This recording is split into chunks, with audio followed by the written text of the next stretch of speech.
Hello friends, मैं doctor VK welcome करता हूं आप लोगों का हमारे होम्योपैथिक मेट्रेमेडिका सीरीज़ में। फ्रेंड्स, आज हम बहुत ही इम्पोर्टेंट रेमेडी के बारे में बात करने वाले हैं। जैसे कि आप स्क्रीन पर देख रहे हैं, आज हम बात करने वाले हैं एलियम सिपा रेमेडी के बारे में। दोस्तों, इस रेमेडी को आज मैं आपको इतना ईजी वे से समझाऊंगा ताकि आप लोगों को किसी अनदर मेट्रेमेडिका को पढ़ने की ज़रूरत नहीं पड़ेगी। और अगर आप क्लिनिकल प्रैक्टिस करते हैं तो आप लोगों के पेशेंट सामने आते ही आपको समझ आ जाएगा कि ये एलियम सिपा का पेशेंट है। तो एक सिंपल सी बात बताता हूँ एलियम सिपा को पेशेंट को समझने के लिए। फ्रेंड्स, एक बहुत बड़े राइटर ने एक बात कह रखी है कि अगर आपको एलियम सिपा के पेशेंट को समझना है तो आप किसी इंसान को बंद कमरे में बिठा दीजिए, कमरा बंद कर दीजिए और उसको बोलिए कि प्याज काटिए, क्योंकि ये दवाई प्योर प्याज से बनी हुई दोस्तों, अनियन से बनी हुई दवाई है, आप लोग जानते भी होंगे। तो जैसी कंडीशन प्याज काटते हुए होती है और अगर कमरा बंद हो तो वैसी ही कंडीशन एलियम सिपा के पेशेंट को रहेगी। तो दोस्तों, आप समझ सकते हैं कि एलियम सिपा के पेशेंट के अंदर कैसी कंडीशन रहेगी। आंखों से पानी, नाक से पानी, छींकें आ जाएंगी। वो चाहेगा कि बस मैं किसी तरह खुली हवा में चले जाऊं, मैं यहाँ से भाग जाऊं, ये कमरा किसी तरीके से खुल जाए। ऐसी कंडीशन एलियम सिपा के पेशेंट में आपको मिलेगी ही मिलेगी दोस्तों। तो उसको वार्म रूम से एग्रावेशन होगा, ओपन एयर से एमलिरेशन होगा। इसकी मोडालिटीज़ यहीं से आपको क्लियर हो जाएंगी। चलिए अब हम चलते हैं इसके की यूजेस पर, फिर हम इसकी रेमेडी प्रोफाइल की बात करेंगे। इसमें फिजिकल सिम्टम्स पे ज़्यादा चर्चा की गई है क्योंकि इस रेमेडी में मेंटल सिम्टम्स का इतना बड़ा रोल नहीं है, इसलिए फिजिकल सिम्टम्स की ज़्यादा चर्चा की गई है दोस्तों। और अंत में हम इसकी मोडालिटीज़ को पढ़ेंगे और एक एक पॉइंट को बिल्कुल क्लियरली समझेंगे। तो फटाफट की यूजेस पर चलते हैं और सबसे पॉइंट बाय पॉइंट पढ़ते हैं। तो फ्रेंड्स, सबसे पहला पॉइंट है एलर्जीज़।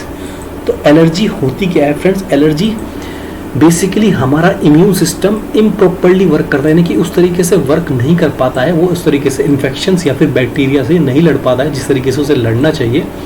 तो इम्यून सिस्टम की वीकनेस के कारण हमें एलर्जीज होती हैं। तो एलर्जी हमें डस्ट से हो सकती है, पोल्यूशन से हो सकती है, साउंड से हो सकती है, नॉइस से हो सकती है, और कोई भी छोटा वायरस या कोई भी छोटा फ्लू हमारी बॉडी में एंटर कर जाए और उससे हमारी इम्यून सिस्टम ना लड़ पाए तो उसके कारण भी हमें एलर्जीज हो जाती हैं। तो इसी के बारे में एलियम सिपा में चर्चा की गई है।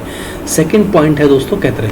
कैथरे होता क्या है? कैथरे का जो प्योरली हिंदी मीनिंग है दोस्तों वो है बलगम, यानी कि हमारे नाक में या हमारी किसी भी पार्ट में बलगम बन जाना, उसको कैथरे बोलते हैं दोस्तों।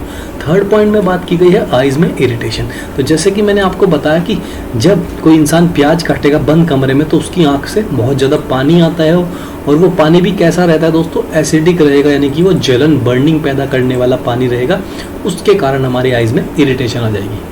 फोर्थ पॉइंट में बात की गई है hay fever and allergic rhinitis. अब हे फीवर होता क्या है दोस्तों? ये वर्ड सुनते ही थोड़ा सा अजीब लगता है, बट हे फीवर को मैं सबसे सिंपली तरीके से बताने वाला हूँ। हे फीवर का सबसे सिंपल मतलब है सीजनल एनर्जी, यानी कि किसी सीजन के कारण होने वाली एलर्जी ही हे फीवर है दोस्तों, और उसी को एलर्जिक राइनाइटिस भी बोलते हैं। इसकी कंडीशन क्या रहेगी? कंडीशन सिंपल ये रहेगी जैसे प्याज काटते हुए रहती है दोस्तों, आँख से पानी, नाक से पानी, छींके, इरिटेशन आइज में, यही सब कंडीशन हे फीवर में रहती है। तो हे फीवर को समझने का सबसे सिंपल मीनिंग यही है दोस्तों कि सीजनल एनर्जी, किसी सीजन से होने वाली एलर्जी। तो एलियम सिपा में जैसे ही वेदर में चेंज आता है या फिर डैम्प एयर के चपेट में पेशेंट आता है तो उसको ऐसी कंडीशन पैदा हो जाती है। फिफ्थ पॉइंट में बात की गई है न्यूरैल्जिक पेन। अब न्यूरैल्जिक पेन क्या होता है उसके बारे में जान लेते हैं। न्यूरैल्जिक का मतलब ये दोस्तों है नर्व्स। तो नर्व्स में पेन होता है। पेन किस प्रकार का होगा? स्टैबिंग पेन, कोई कुछ घोंप रहा है, शूटिंग पेन होगा, बर्निंग सेंसेशंस होंगी और टीयरिंग पेन। तो इस प्रकार के पेन मिलते हैं आपको, उसको ही हम न्यूरैल्जिक पेन बोलते हैं दोस्तों। और सिक्स्थ एंड लास्ट पॉइंट में बात की गई है थ्रोट एंड चेस्ट इन्फेक्शन। तो इसमें इन्फ्लुएंजा जैसी कंडीशंस भी आ जाती हैं। इन्फ्लुएंजा का बेसिकली मतलब यही दोस्तों कि वो हमारे एक प्रकार का फ्लू है और वो हमारी बॉडी में हो जाता है और उससे हमारी नोज़, थ्रोट एंड चेस्ट पे अफेक्शन होता है। उसी के बारे में इस पॉइंट में बताया गया। तो अब फटाफट इसकी रेमेडी प्रोफाइल पर चलते हैं, इसके की सिम्टम्स को पढ़ते हैं और एक एक पॉइंट को बिल्कुल क्लियर करते हैं दोस्तों। ये आपकी स्क्रीन पे आ गई है दोस्तों एलियम सिपा। जैसे कि आप मैंने आपको की यूजेज में ही बता गया है। सिंपली प्योर प्याज से बनी हुई दवाई है और इसके की सिम्टम जब हम पढ़ेंगे तो हम इसे और क्लियरली समझ पाएंगे। बर्निंग कहते हैं, यानी कि जो भी बलगम या जो भी नाक से आपके डिस्चार्ज होगा वो भी एक जलन पैदा करने वाला होगा। जैसे कि प्याज काटते हुए नाक से जो पानी बहता है वो भी एक जलन पैदा कर देता है, तो इसी प्रकार का बलगम निकलेगा। सेकेंड पॉइंट पर बात की गई है bland discharge from the eyes. आंखों से भी लगातार पानी बहता रहेगा। और पानी कैसा बहेगा दोस्तों इस पेशेंट में, जैसे किसी ने टंकी खोल दी हो, यानी कि टपक टपक टपक टपक ऐसे नाक बहता रहेगा, ऐसे ही आंखों से और ऐसे ही नाक से। जैसे कि मतलब अज्यूम आप बस एक ही चीज़ को करिए कि प्याज काटते हुए क्या सेंसेशन रहेंगी, सेम आप एलियम सिपा के पेशेंट में मिलेंगी। Splitting sensation in the throat में उसको हमेशा स्प्लिटिंग सेंसेशंस रहेंगी दोस्तों। नेक्स्ट पॉइंट में बात की गई फैंटम पेन। ये बहुत इंपॉर्टेंट पॉइंट है दोस्तों। फैंटम पेन का मतलब क्या है कि वो लिम्ब या फिर वो पार्ट बॉडी का जो किसी इंजरी के कारण या किसी ऑपरेशन के कारण वो पार्ट हटा दिया गया है, रिमूव कर दिया गया है, काट दिया गया है या वो कट गया है किसी इंजरी के कारण, उस पेन में वैसे ही दर्द महसूस होना जैसे कि ओरिजिनल पार्ट में होता है। जो पार्ट है ही नहीं उसमें दर्द महसूस होना, तो उसको ही दोस्तों फैंटम पेन बोलते हैं। लास्ट पॉइंट में बात की गई है person feel worse in warm room. दोस्तों जैसे मैंने आपको बताया था कि वो चाहता है कि मैं इस कमरे से फटाफट बाहर निकल जाऊं क्योंकि वो कमरा उसमें वो बर्दाश्त नहीं कर पा रहा, तो उसको गर्म रूम से हमेशा दिक्कत बढ़ेगी। यानी कि वो बताएगा जैसे ही मैं गर्म रूम में जाऊंगा मुझे छींकें आ जाएंगी, नाक से पानी, आँख से पानी आने लगेगा, जलन हो जाएगी, आंखों में इरिटेशन हो जाएगी, खुजली हो जाएगी। तो ये कंडीशन एलियम सिपा में आपको देखने को मिलती है। फटाफट इसकी रेमेडी प्रोफाइल को पढ़ते हैं ताकि आज ये रेमेडी आपको बिल्कुल क्लियर हो जाए और आपको कभी भी अब इसके लिए मेट्रीमेडिका खोलने की जरूरत ना पड़े। तो रेमेडी में सबसे पहली बात की गई है दोस्तों melancholy, anxiety, fear of pain, dullness of mind are not uncommonly in individual who respond to allium cepa. तो मेंटल सिम्टम्स सिर्फ इतने दिए गए हैं दोस्तों। उसमें क्या है, मेलनकली है, एंजाइटी है, फियर ऑफ पेन है, डलनेस ऑफ माइंड है। तो दोस्तों पेशेंट कहीं ना कहीं उदास रहता है, उसको तनाव रहता है, एंजाइटी रहती है और चिंतित रहता है और उसको पेन से बहुत ज़्यादा डर लगता है कि मुझे किसी प्रकार का दर्द ना आ जाए बस। तो वो उस चीज़ से भागता है, वो जरा सी चोट के लिए भी अपने आप को बचाना चाहेगा, यानी कि छोटी चोट भी है तो उसमें उसे पेन से डर लगने लगेगा। तो इस प्रकार का पेशेंट आपको मिलेगा और माइंड उसका थोड़ा सा डल रहेगा। उसमें बताया गया है दोस्तों, यदि मैं लाइन आपको पढ़ के दिखाता हूँ, but there are no marked emotional symptoms indicated of this remedy, यानी कि इमोशनल सिम्टम्स नहीं पाए गए हैं। अब डायरेक्ट फिजिकल सिम्टम्स को ही समझकर हम एलियम सिपा को क्लियरली समझ सकते हैं, उसी के बारे में हम इसमें पढ़ेंगे। Allium cepa is use primarily for the treatment of cough cold characterised by profuse watery catarrh that leave the skin irritated and sore. दोस्तों हो क्या रहा है, जैसे कि मैंने आपको कीज में बताया और एलियम सिपा के बारे में बताया है कि प्याज से बनी हुई है, उसी प्रकार का इसमें हमें सिम्टम्स देखने को मिल रहे हैं। ये ट्रीट किसे करती है, ये खांसी को ट्रीट करती है, कोल्ड को ट्रीट करती है। उसमें कंडीशन क्या रहेगी, बहुत ज़्यादा प्रोफ्यूज वाटरी कैथरे यानी कि बलगम या फिर पानी रहेगा और वो कैसा रहेगा, जब वो स्किन को लीव करेगा वो बहुत इरिटेटेड होगा और उसमें दुखन रहेगी और शोर होगा। आगे पढ़ते हैं। Symptom usually develop following exposure to cold weather and damp wind.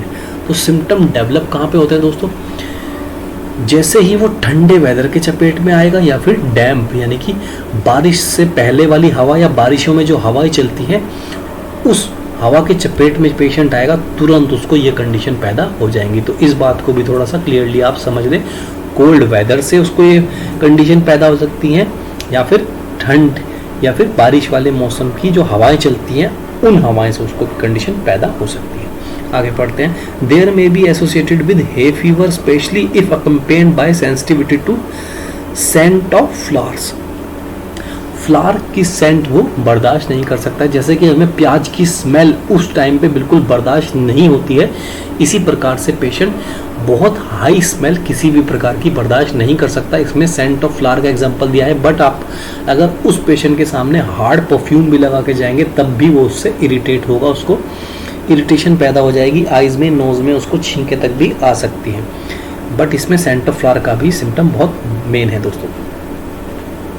आगे पढ़ते हैं। Allium cepa is also use to treat burning neuralgic pain that alternates from one side of the body to the another. एक side से दूसरी side पे pen जा रहा है दोस्तों, और वो कैसा पेन है? न्यूरल्जिक पेन है, यानी कि नसों में पेन है। जैसे मैंने आपको कीज में बताया कि न्यूरल्जिक पेन होता क्या है, बेसिकली एक नर्व्स का पेन है। कैसा दर्द होता है उसमें? शूटिंग, स्टैबिंग और बर्निंग सेंसेशन उसमें रहती है। इस बात को भी आप समझ गए। अब चलते हैं इसके कैथरे पे, यानी कि इसकी बलगम जो है, इसका जो म्यूकस है वो किस प्रकार का है। तो फ्रेंड्स उसके सिम्टम दिए गए हैं कि profuse watery catarrh that burn the skin of the nose and upper limbs causing it to become raw red and painful. तो जो भी उसका म्यूकस डिस्चार्ज होगा वो कैसा रहेगा? बहुत ज़्यादा प्रोफ्यूज रहेगा, और वो कैसा रहेगा? स्किन को जलाने वाला, वो वहाँ पर लाली पैदा कर देगा। नाक अगर वो बार बार साफ करता रहेगा उसको, वहाँ पर रेडनेस आ जाएगी, बहुत ज़्यादा जलन होगी, ऐसी आँखों में और ऐसी नाक में। इस पॉइंट को थोड़ा सा ध्यान से सुनिएगा दोस्तों। The nose may be literally drip like a faucet. Drip like a faucet का मतलब क्या है दोस्तों? जैसे टंकी थोड़ी सी खुली रह गई हो, पानी बार बार टपकता रहता है। इजी लैंग्वेज में आप लोगों को बताऊं तो इस तरीके की कंडीशन, यानी कि पेशेंट बताएगा कि टंकी चल गई है मेरे नाक से, ऐसा लग रहा है कि मेरा सुबह से या कई दिनों से नाक बहना बंद ही नहीं हुआ है। मैंने बहुत सारी दवाइयाँ खा के देख ली, बट वो बंद ही नहीं हो रहा है, वो लगातार बह ही रहा है। इस प्रकार की कंडीशन मिलेगी। Constant violent sneezing is commonly as is congestion that alternates between nostril or affected on the one nostril। तो लगातार छींके रहेंगे और उसके साथ साथ नॉस्ट्रिल्स में कैसा रहेगा? कंजेशन रहेगी, नाक के अंदर म्यूकस रहेगा बहुत ज़्यादा, उसके कारण उसके अंदर कंजेशन रहेगी दोस्तों, और उसके साथ साथ लगातार छींके रहेंगी। जैसे कि मैंने आपको की यूज़ में बताया कि छींके रहेंगी, नाक से पानी, आँख से पानी, नाक में इरिटेशन, खुजली भी रह सकती है। तो ये सब कंडीशन उसमें मिलेंगी ही मिलेंगी, आपको 100% मिलेंगी। Allium cepa is use for these symptom like influenza. जैसे कि मैंने आपको बताया ये एक प्रकार का फ्लू है। इन्फ्लुएंजा का मतलब क्या है? इन्फ्लुएंजा एक प्रकार का फ्लू है जो हमारे थ्रोट, नेक, चेस्ट पे और हमारी नोज पे, इन सब पे अफेक्ट करता है दोस्तों। तो इन्फ्लुएंजा की कंडीशन पैदा हो जाती है, ठंड जैसे जुकाम जिसको बोलते हैं, और हे फीवर जैसे कि सीजनल एलर्जी, उसको हे फीवर बोलते हैं। तो ये सब कंडीशन पैदा हो जाती हैं, but further remedy are needed to treat an actual susceptibility to hay fever itself. तो हे फीवर को ट्रीट करने में ये ज़्यादा काम आती है दोस्तों। अब इसकी जो म्यूकस से रिलेटेड इसकी मोडालिटीज़ है उस पर चलते हैं दोस्तों। सिम्टम बेटर कब होंगे? For being in open air. जैसे कि मैंने आपको बताया था, पेशेंट चाहेगा मैं इसे छोड़ के किसी तरीके से खुली हवा में चला जाऊं, तो खुली हवा में जाने से उसे आराम मिलेगा। For warm room in the evening.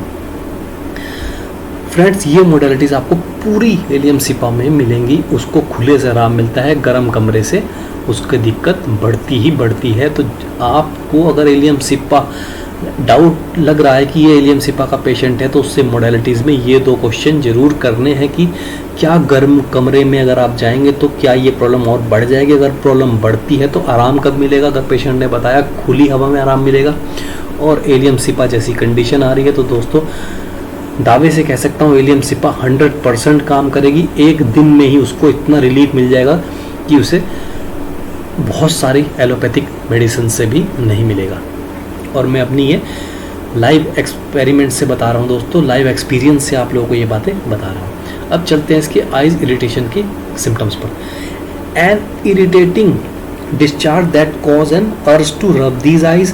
The eyes are red, swollen and itchy and possibly extremely sensitive to light. Same condition बता रहा है दोस्तों, जैसी प्याज काटते हुए मिलेंगी। कैसी रहेगी? आंखें बार बार हम मलते रहते हैं, क्योंकि इतनी तेज़ तेज़ आंसू आते रहते हैं कि हम आंखें बार बार मलते रहते हैं हमारी, उसमें इरिटेशन होती है, आंखें बिल्कुल लाल पड़ जाती हैं, उनमें खुजली तक रहती है, और वो खुजली बहुत देर तक भी रहती है दोस्तों। हम उस टाइम पे लाइट तो बिल्कुल झेल ही नहीं सकते। तो सेम कंडीशन दोस्तों इन्होंने बताई है, इसमें आपको कुछ अलग से ध्यान रखने की जरूरत ही नहीं है, बस आपको वो कंडीशन अज्यूम करनी है जो कंडीशन मैंने आपको बताई। इसकी मोडालिटीज़ पर चलते हैं। सिम्टम में आराम कब मिलेगा और सिम्टम में एग्रावेशन कब होगा? सिम्टम बेटर होंगे for being in open air. Symptom worse कब होंगे? For warm room in the evening. For rubbing the eyes for coughing. जैसे कि मैंने आपको बताया ये दो कंडीशंस तो मोडालिटीज़ में आपको मिलेंगी ही मिलेंगी। आइस के सिम्टम में आइस को रब करने से थोड़ा सा आराम मिलेगा, खांसने से थोड़ा सा आराम मिलेगा और इवनिंग में थोड़ा सा आराम मिलेगा। अब चलते हैं इसके थ्रोट एंड चेस्ट इन्फेक्शंस की बात में। तो दोस्तों लारेंजाइटिस है with हॉर्सीनेस and row sore throat or a cough characterized by spitting tearing sensation in the throat. तो लारेंजाइटिस होता क्या है दोस्तों, हमारा जो वॉइस बॉक्स है जिसको लारेंस बोलते हैं उसमें इन्फ्लेमेशन हो जाता है। उसके साथ साथ क्या है, गले में हॉर्सीनेस है, गले में भारीपन आ गया है, उसके साथ साथ गला रॉ हो गया है और उसमें दुखन भी महसूस कर रहा है पेशेंट, और उसके साथ साथ उसको खांसी है, टीयरिंग सेंसेशन है थ्रोट में। तो थ्रोट पे भी इसका बहुत बड़ा एक्शन है दोस्तों। और वो किस कंडीशन में है वो मैंने जैसे कि आपको इन्फ्लुएंजा के केस में बताया था। There may be an urge to repress the cough as it constantly irritates the throat. वो चाहता है कि मैं, उसको ऐसा लगता है, पहले तो ये बता दूं मैं, उसको ऐसा लगता है कि गले में कुछ अड़ा हुआ है, कोई बलगम अटकी हुई है, तो उसको वो बार बार खंगारता है। एक सिंपल लैंग्वेज में बताऊं कि वो ऐसा करता क्यों है कि बलगम किसी तरीके से वो जो अड़ा हुआ है वो बाहर आ जाए, तो इसलिए बार बार वो उसको इरिटेट करती है, इसलिए वो बार बार रिप्रेस करता है, कफ को वो निकालना चाहता है, उसके लिए उसको एफर्ट लगाने पड़ते हैं। पेन में एक्सटेंड टू ईयर, सिम्टम में develop rapidly on exposure to cold air or after cold accompanied by labored or wheezy breathing। अब गले में खांसी है, भारीपन है, तो वो दर्द, वो जो उसकी दुखन है वो कानों तक भी चली जाती है। और उसके सिम्टम डेवलप कब होते हैं, जब वो कोल्ड एयर की चपेट में आएगा या फिर उसको ठंड लग जाएगी किसी प्रकार से। और उसके साथ साथ उसको क्या रहेगा दोस्तों, लेबर्ड और विजी ब्रीदिंग रहेगी उसकी, यानी कि सांस में भी अब दिक्कत आने लगेगी। जैसे कि मैंने आपको इन्फ्लुएंजा के केस में बताया दोस्तों, वो इन्फ्लुएंजा किस किस चीज़ पे इफेक्ट करता है, वो हमारे नोज़ पे, थ्रोट पे एंड लंग्स तक पे इम्पैक्ट करता है। तो इस बात को भी आप जान लें कि वो पेशेंट अगर आपके पास बाद में आया, यानी कि उसका केस थोड़ा सा पुराना हो गया है, तो वो आपको ये तक बता सकता है कि मेरी लंग्स तक में पेन होने लगा है, मेरे गले में दुखन है, मुझे सांस लेने में भी दिक्कत आएगी। उसके सांस लेने से ही दोस्तों आपको पता लग जाएगा, एक सैं सैं आवाज़ कंटिन्यू रहेगी उसके सांस में। बट ये केस हमें थोड़ा सा बाद में देखने को मिल जाए। अगर एक्यूट कंडीशन है तो एक्यूट कंडीशन में सबसे ज़्यादा जो प्रॉब्लम देखने को मिलती है वो यही है कि दोस्तों छींके हैं और आँख और नाक से पानी है। ये सबसे फर्स्ट सिम्टम मिलते हैं एलियम सिपा के अंदर, और उसकी मोडालिटीज़ यानी कि खुली हवा में उसको आराम मिलेगा, गर्म चीज़ से उसको दिक्कत आ जाएगी। अब चलते हैं इसके न्यूरल्जिक पेन की तरफ दोस्तों। मोडालिटीज़ उसकी सेम है थ्रोट एंड चेस्ट इन्फेक्शन की, तो मोडालिटीज़ मैं बार बार नहीं पढ़ूंगा। न्यूरल्जिक पेन की तरफ डायरेक्ट चलते हैं, लास्ट पॉइंट है इसका, इसको समझते हैं। सिम्टम क्या है, sharp burning pain on alternative side of the body, जो मैंने आपको की यूज में बताया था दोस्तों। न्यूरल्जिक क्या है, न्यूरल्जिया है क्या दोस्तों, न्यूरल्जिया नर्व्स में पेन है, उसमें कंडीशन क्या रहती है, शूटिंग, स्टैबिंग और बर्निंग सेंसेशन उसमें मिलेगी। तो उसमें भी यही बता रहा है कि शार्प बर्निंग पेन है on alternating side of the body, mainly in the face, head, neck and chest. तो दोस्तों ज़्यादातर जो न्यूरल्जिक पेन देखने को मिलता है वो किसी एक साइड पे मिलता है, और वो हेड से लेके कान की तरफ से नीचे की तरफ को बढ़ता हुआ मिलता है। तो उसमें ये कंडीशन बता रहा कि वो आपके फेस पर भी हो सकता है, हेड पे भी हो सकता है, नेक पे भी हो सकता है, चेस्ट पे भी हो सकता है। आगे पढ़ते हैं। It may be due to an earache, यानी कि कान में दर्द है तो वो दर्द धीरे धीरे न्यूरल्जिक पेन में भी बदल जाएगा। Headaches behind the brow or a toothache in the molar. Molar toothache क्या होता है दोस्तों, मोलर जो टूथ होते हैं वो सबसे एंड वाले जो हमारे टीथ हैं उसको हम मोलर टीथ बोलते हैं। उसमें अगर दर्द है तब भी हमें ऐसा लगेगा कि हमारे पूरे, यानी कि अगर लेफ्ट साइड में है तो पूरा लेफ्ट साइड हमारा अफेक्टेड होगा, पूरे लेफ्ट साइड के पूरे फेस में यानी कि पूरे चीक में दर्द रहेगा, और दर्द वो नीचे की तरफ भी बढ़ता है। लास्ट लाइन पढ़ लेते हैं दोस्तों। Allium cepa is use for Phantom limbs pen after amputation. Amputation क्या है दोस्तों, या तो कोई सर्जरी हुई या कोई इंजरी के कारण हमारा कोई पार्ट काटना पड़ सकता है, उस पार्ट को काटने के बाद भी अगर वो पार्ट हमें ऐसे लगे कि वो पार्ट में उतना ही दर्द हो रहा है जितना दर्द उस पार्ट के जिंदा रहते हुए था, यानी कि जब वो पार्ट हमसे अटैच था तब जितना दर्द था उतना ही दर्द हमें उसमें फील होता है, हमें फील होता है कि वो हमारा पार्ट है और उसमें बहुत ज़्यादा दर्द है, उसको ही हम फैंटम लिम्स का पेन बोलते हैं। तो ये तो हो गया दोस्तों लास्ट पॉइंट, न्यूरल्जिक पेन। इसकी मोडालिटीज़ सेम है दोस्तों, जैसे कि मैंने आपको बताया एलियम सिपा में सेम मोडालिटीज़ रहेंगी पूरी एलियम सिपा रेमेडी में। खुली हवा में उसको आराम मिलता है और वार्म रूम में वो नहीं सहन कर सकता। तो फ्रेंड्स ये हो गया है एक ओवरव्यू एलियम सिपा का। आशा करता हूँ आप लोगों को ये रेमेडी बहुत अच्छे से समझ आई होगी दोस्तों। अगर आपको अब भी कोई भी डाउट है, यानी कि छोटे से छोटा डाउट भी है, तब भी आप मुझे कमेंट बॉक्स में कमेंट कर सकते हैं। आपकी क्वेरी को ज़रूर कंप्लीट करूँगा दोस्तों। और अगर आपको हमारी ये सीरीज़ अच्छी लग रही है तो प्लीज़ चैनल को सब्सक्राइब कीजिए, शेयर कीजिए, क्योंकि हमारा इस चैनल को चलाने का दोस्तों मोटिव ही यही है कि हम होम्योपैथी, जो प्रॉपर होम्योपैथी है उसको समझें, यानी कि हम मटेरिया मेडिका को पेशेंट की लैंग्वेज के अनुसार समझें कि पेशेंट किस प्रकार से अपनी लैंग्वेज रख सकता है, और उस लैंग्वेज को हम मटेरिया मेडिका की लैंग्वेज से अगर कंबाइन कर दें तो हमें केस टेकिंग करना बहुत आसान हो जाएगा दोस्तों। यही हमारा इस सीरीज़ को चलाने का फोकस है। एंड इसीलिए मैंने आप लोगों के लिए एक वेबसाइट भी बनाई है दोस्तों, जिसका लिंक मैंने आपको वीडियो के फ्रंट में भी बताया है, वीडियो के अंत में भी बताया, और डिस्क्रिप्शन बॉक्स में मैंने आपको उसका डायरेक्ट लिंक डाल दिया है। आप वहाँ से उस वेबसाइट पर दोस्तों जा सकते हैं। उसमें मैंने आपको दोनों सुविधाएं दी हैं दोस्तों। मटेरिया मेडिका बताई है इंग्लिश में भी एज वेल एज हिंदी में भी। तो दोस्तों अगर आप वहाँ से मटेरिया मेडिका पढ़ेंगे तो आपको बिल्कुल भी कंफ्यूजन नहीं होगी, क्योंकि इंडियन पेशेंट्स ज़्यादातर गांव के होते हैं और गांव के पेशेंट कुछ ऐसी लैंग्वेज का यूज़ करते हैं जो आप हमारी इंग्लिश मटेरिया मेडिका में वो आपको वर्ड ही फाउंड नहीं होगा। तो अगर आप उसके साथ साथ हिंदी मटेरिया मेडिका भी पढ़ेंगे तो आपको इतना इजी हो जाएगा और उससे इतना अच्छा आपको समझ आएगा दोस्तों, क्योंकि उसमें एलन कीनोट्स तक भी इंक्लूड है जो मैंने हिंदी मटेरिया मेडिका इसमें डाली है। तो फ्रेंड्स वहाँ से जाके पढ़िएगा तो आपकी कन्फ्यूज़न बिल्कुल दूर हो जाएगी। तो आज के लिए इतना ही। कल आपसे फिर मिलूंगा दोस्तों एक नई रेमेडी के साथ। तब तक के लिए धन्यवाद दोस्तों।